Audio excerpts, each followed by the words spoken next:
Halo semuanya, apa kabar? Jumpa lagi di BK Channel. Pada kesempatan hari ini, kita akan mempelajari materi tema 9, sub 3, pembelajaran 1. Pada pembelajaran 1, mata pelajaran yang dibahas adalah IPA, IPS, dan Bahasa Indonesia.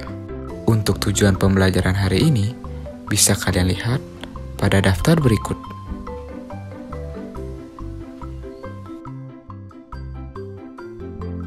Seperti biasa, sebelum kita memulai pembelajaran hari ini, mari kita berdoa terlebih dahulu agar pembelajaran hari ini berjalan dengan lancar dan lebih bermakna.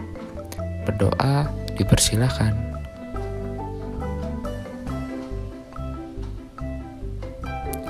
Berdoa selesai. Nah, mari kita mulai pembelajaran hari ini.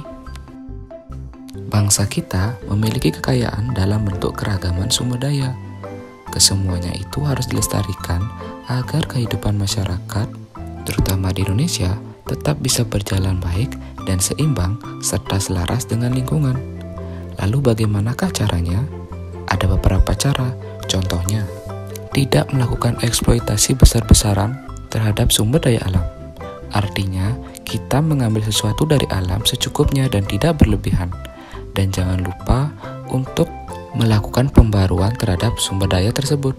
Misalnya untuk pohon, setelah kita tebang, kita wajib melakukan reboisasi agar keadaan pohon tersebut tidak cepat habis. Lalu sudahkah kamu melakukannya? Nah, jika belum, mari kita cari tahu kenapa alam itu sangat penting. Mari bersama-sama kita baca teks yang menjabarkan pemanfaatan alam oleh manusia. Kegiatan manusia untuk memenuhi kebutuhan hidupnya seringkali menyebabkan kerusakan lingkungan. Manusia memanfaatkan seluruh bagian alam, baik abiotik, benda tak hidup, maupun biotik, benda hidup. Mereka melakukannya secara berlebihan tanpa memikirkan akibatnya. Sekali manusia melakukannya dengan sembarangan, kerusakan lingkungan yang terjadi akan menyebabkan kerusakan lingkungan berikutnya. Manusia memanfaatkan lingkungan abiotik, yaitu tanah, dengan melakukan penggalian untuk mendapatkan bahan tambang yang berguna untuk berbagai keperluan. Batu bara adalah salah satunya. Selain itu, berbagai jenis bahan logam mulia bernilai tinggi pun ditambang. Emas dan perak merupakan salah satu bahan tambang logam mulia yang paling banyak dicari karena nilainya tinggi.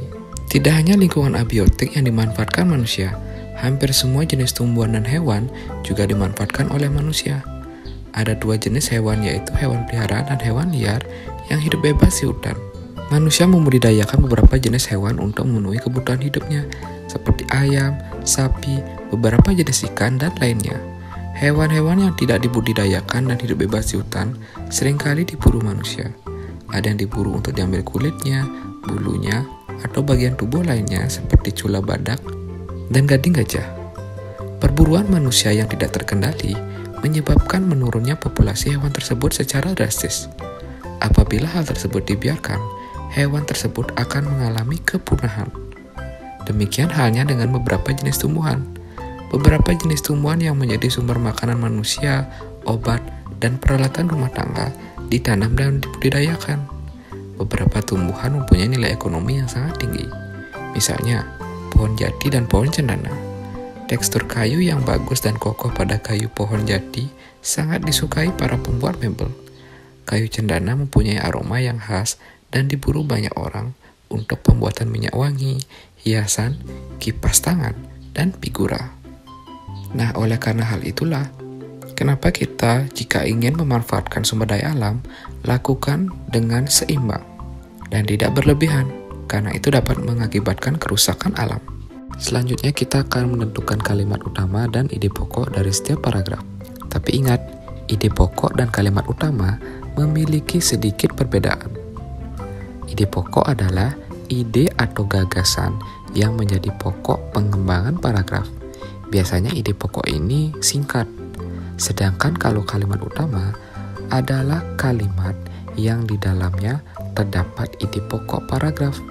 Nah, jadi ide pokok dulu, kemudian dikembangkan menjadi kalimat utama, dan akhirnya menjadi bacaan. Nah, kira-kira seperti itu. Bapak contohkan untuk paragraf pertama. Nah, untuk ide pokok bisa kita simpulkan tiap paragrafnya. Misalnya di paragraf pertama, ide pokoknya pemanfaatan sumber daya alam untuk memenuhi kebutuhan manusia sering mengakibatkan kerusakan lingkungan. Nah, misalnya seperti itu ya. Kemudian untuk mencari kalimat utamanya, nah ini kalian bisa temukan di kalimat awal, tengah, atau akhir. Untuk paragraf pertama, kalimat utamanya, kegiatan manusia untuk memenuhi kebutuhannya seringkali menyebabkan kerusakan lingkungan. Nah, itu. Nah, untuk kalimat kedua, untuk paragraf kedua, ide pokoknya, jenis bahan tambang sering dimanfaatkan untuk berbagai keperluan. Nah, itu ide pokok singkat. Kemudian untuk kalimat utamanya, kita bisa ambil dari kalimat pertama. Manusia memanfaatkan lingkungan abiotik, yaitu tanah, dengan melakukan penggalian untuk mendapatkan bahan tambang yang berguna untuk berbagai keperluan. Nah, bisa dilihat ya, untuk pembuatan ide pokok tidak terlalu panjang, jadi singkat. Nanti itu dikembangkan lewat kalimat-kalimat utama dan pendukung. Nah, sekarang coba kalian membuat paragraf 3 dan 4. Temukan ide pokok dan kalimat utamanya. Selamat mengerjakan. Sekarang, mari kita baca dampak perubahan lingkungan yang disebabkan oleh manusia terhadap keseimbangan ekosistem. Pertama, dampak dari penebangan dan pembakaran hutan. Manusia melakukan penebangan dan pembakaran hutan secara liar demi membuka lahan pertanian, pemukiman, serta mengambil kayu dari hutan sebagai bahan dalam membuat perlengkapan rumah tangga. Kegiatan tersebut akan membuat hutan menjadi gundul. Hal semacam ini memengaruhi daur hidup tumbuhan dan hewan. Akibatnya, beberapa populasi tumbuhan berkurang bahkan punah, dan beberapa hewan yang masih hidup kehilangan tempat tinggal dan sumber makanan juga. Kedua, dampak penggunaan bahan-bahan kimia dan pestisida secara berlebihan. Salah satu contoh penggunaan bahan kimia adalah penggunaan deterjen sebagai bahan pembersih. Bahan ini menghasilkan busa yang dapat mencemari lingkungan. Busa deterjen akan menutupi permukaan perairan sehingga sinar matahari tidak dapat menembus perairan. Proses fotosintesis tumbuhan air menjadi terganggu. Hal itu mempengaruhi daur hidup tumbuhan dan hewan air. Akibatnya tumbuhan kekurangan makanan dan akhirnya mati. Contoh lainnya adalah penggunaan pestisida yang berlebihan untuk memberantas hama tanaman yang dapat membunuh hewan lain yang lebih menguntungkan. Ketiga, eksploitasi sumber daya laut.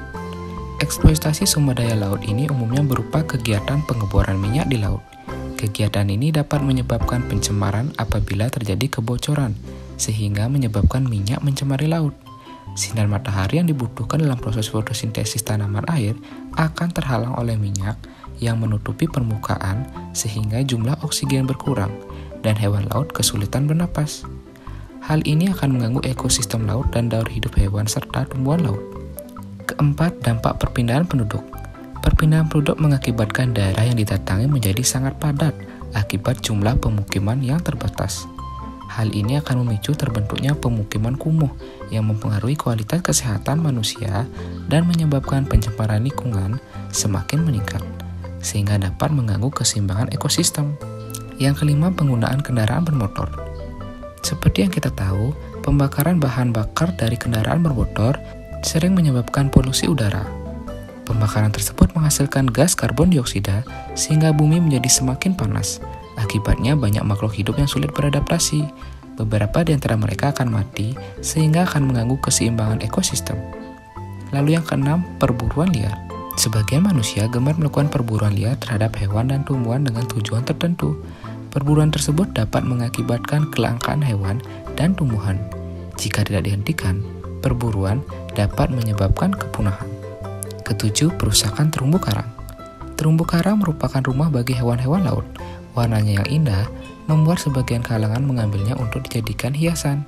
Nah, pengambilan ini tentu mengancam keberadaan terumbu karang. Apalagi terumbu karang membutuhkan waktu yang sangat lama untuk dapat terbentuk kembali. Akibatnya, ikan-ikan kehilangan tempat tinggal. Lalu ekosistem laut dan daur hidup hewan laut menjadi terganggu.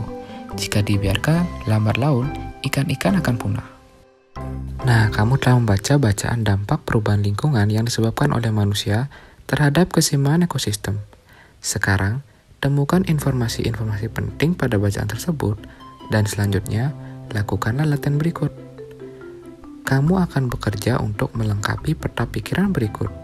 Jawablah berdasarkan informasi yang tadi Bapak jelaskan. Selamat mengerjakan.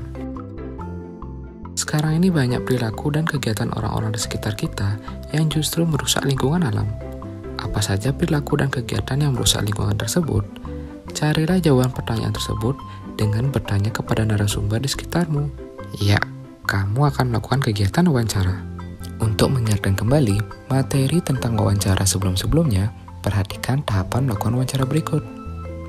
Ada tahap sebelum wawancara, saat wawancara, dan setelah wawancara. Bacalah baik-baik, kemudian setelah paham, silakan kalian lakukan wawancara kepada narasumber. Buatlah laporan hasil wawancaramu seperti contoh dalam kotak berikut.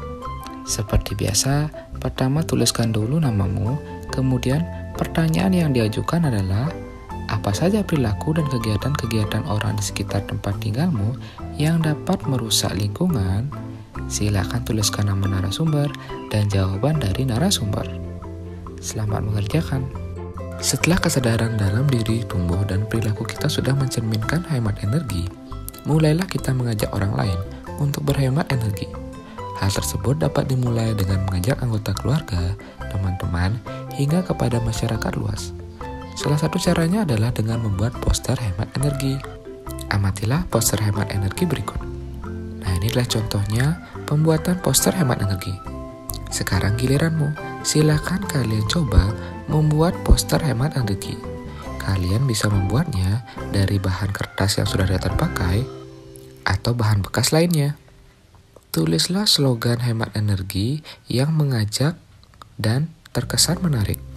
Nah, inilah beberapa contoh poster hemat energi yang sudah dibuat oleh teman-teman kalian. Sekarang giliranmu. Selamat mencoba. Selanjutnya, mari kita lakukan kegiatan berikut. Lengkapilah tabel tentang aturan hemat energi di rumah. Berikan tanda rumput apabila kamu telah melakukannya. Nah, jadi kamu akan diberikan waktu 1 minggu dan kamu tinggal memberi tanda rumput atau centang pada kegiatan yang sudah kamu lakukan di hari tersebut. Misalnya, di hari Senin. Apakah kamu sudah mematikan lampu ketika meninggalkan ruangan? Jika kamu sudah melakukannya, kamu tinggal mencentang pada kolom hari Senin. Lakukan juga pada hari-hari berikutnya jika kamu telah melakukannya. Namun jika kamu tidak sempat melakukannya, tidak usah dicentang. Nah, untuk lebih jelasnya, perhatikan contoh berikut. Ini adalah tabel aturan hemat energi yang sudah dikerjakan. Sekarang giliranmu. Selamat mencoba. Kegiatan selanjutnya, bacalah terlebih dahulu teks tentang bijaklah bermotor berikut. Bacalah dengan baik-baik. Selanjutnya, jawablah pertanyaan berikut. Jelaskan hubungan sepeda motor dengan lingkungan. Nah, mari kita jawab bersama-sama. Jadi, hubungan sepeda motor dengan lingkungan adalah cukup merugikan lingkungan sekitar. Itu dikarenakan gas pembuangan yang terdapat pada sepeda motor banyak mengandung gas berbahaya dan zat-zat lainnya. Nah, kandungan dari gas buang sisa pembakaran tersebut dapat menyebabkan polusi udara yang akan sangat berbahaya apabila sampai terhirup oleh makhluk hidup lainnya. Nah, selanjutnya, berdasarkan bacaan di atas, buatlah beberapa pertanyaan dengan menggunakan kata tanya yang sesuai, lalu tuliskan pada kartu tanya di bawah ini. Selamat mengerjakan.